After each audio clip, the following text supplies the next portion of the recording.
শহীদ শরীফ ওসমান হাদী হত্যার বিচারের দাবিতে রাজধানীতে ইনকিলাব মঞ্চের অবস্থান কর্মসূচি ঘিরে পুলিশের সঙ্গে সংঘর্ষের ঘটনা ঘটেছে। পরিস্থিতি নিয়ন্ত্রণে আইনশৃঙ্খলা বাহিনী সাউন্ড গ্রেনেড ও জলকামান ব্যবহার করেছে বলে জানিয়েছে অন্তর্বর্তী সরকার।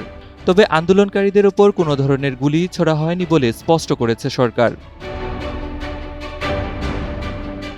বৃহস্পতিবার বিকেল থেকে রাজধানীর রাষ্ট্রীয় অতিথি ভবন যমুনার সামনে শহীদ শরীফ ওসমান হাদী হত্যার বিচারের দাবিতে ইনকিলাব মঞ্চের ব্যানারে অবস্থান কর্মসূচি শুরু করেন আন্দোলনকারীরা। যমুনা ও সংলগ্ন এলাকায় সভা সমাবেশ নিষিদ্ধ থাকলেও শুরুতে আইনশৃঙ্খলা বাহিনী কোনো ধরনের বল প্রয়োগ করেননি। শুক্রবার বিকেলে পরিস্থিতি উত্তপ্ত হয়ে ওঠে। বিক্ষোভকারীরা ব্যারিকেড ভেঙে যমুনার দিকে অগ্রসর হওয়ার চেষ্টা করেন। এক পর্যায়ে কয়েকজন বিক্ষোভকারী জলকামানের গাড়ির উপর উঠে পড়েন। তখন পরিস্থিতি নিয়ন্ত্রণে আনতে পুলিশ সাউন্ড গ্রেনেড ও জলকামান ব্যবহার করে। এ বিষয়ে প্রধান উপদেষ্টার অফিসিয়াল পেজে দেয়া এক বিবৃতিতে অন্তর্বর্তী সরকার জানায়, এ সময় কোনো ধরনের আগ্নেয়াস্ত্র বা প্রাণঘাতী অস্ত্র ব্যবহার করা হয়নি। এছাড়া ঢাকা মেট্রোপলিটন পুলিশও নিশ্চিত করেছে আন্দোলনকারীদের ওপর কোনো গুলি ছোড়া হয়নি।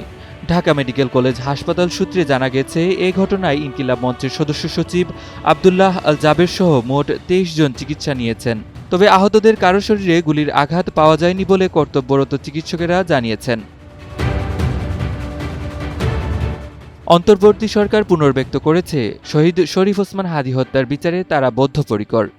জাতিসংঘের অধীনে তদন্ত পরিচালনার আইনগত দিক পর্যালোচনা করা হচ্ছে এবং আগামী রোববার ৮ ফেব্রুয়ারি এ বিষয়ে জাতিসংঘের সংশ্লিষ্ট সংস্থার কাছে আনুষ্ঠানিক চিঠি পাঠানো হবে।